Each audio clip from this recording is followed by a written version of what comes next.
We take thousands of photos on our vacations. We focus on our friends, our smiles, and the beautiful scenery around us. We rarely pay attention to the dark, out-of-focus background lurking behind us, the shadows, the tree lines, the distant corners of the frame that no one bothers to look at. A group of 4 friends rented a cabin near a remote lake for a long weekend. On their last night, as the temperature dropped and the stars came out, they built a roaring bonfire by the water's edge. The lake was perfectly black and still. The forest behind them was a wall of absolute darkness. The nearest cabin was miles away. They were entirely, completely alone, or so they believed. They set a digital camera on a cooler, set the 10-second timer, and gathered around the fire for a group photo.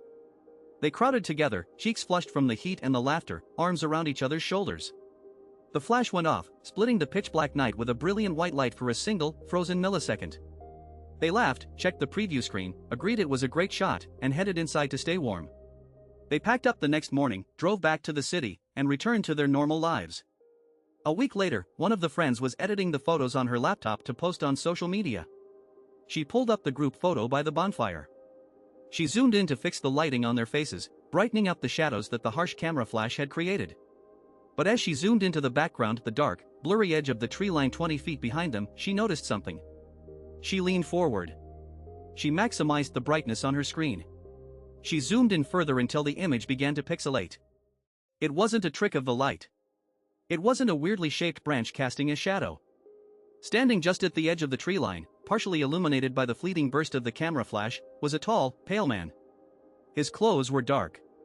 His posture was rigid and utterly still. He wasn't walking past. He wasn't looking away.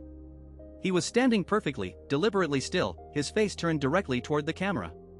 And he was smiling. The friends had been completely alone at that lake all weekend. The nearest cabin was miles away. The road into the property was a private, gated dirt track. They had sat around that fire for hours, talking, laughing, drinking, sharing their deepest thoughts under the open sky, completely unaware that a stranger had been standing in the darkness just a few yards away, perfectly hidden in the shadows, watching them. They sent the photo to the local park authorities, who told them it was likely a transient or a poacher sheltering in the woods. But that explanation provided zero comfort. It didn't erase the violating, bone-deep chill of knowing. Photography captures a single, frozen millisecond of time.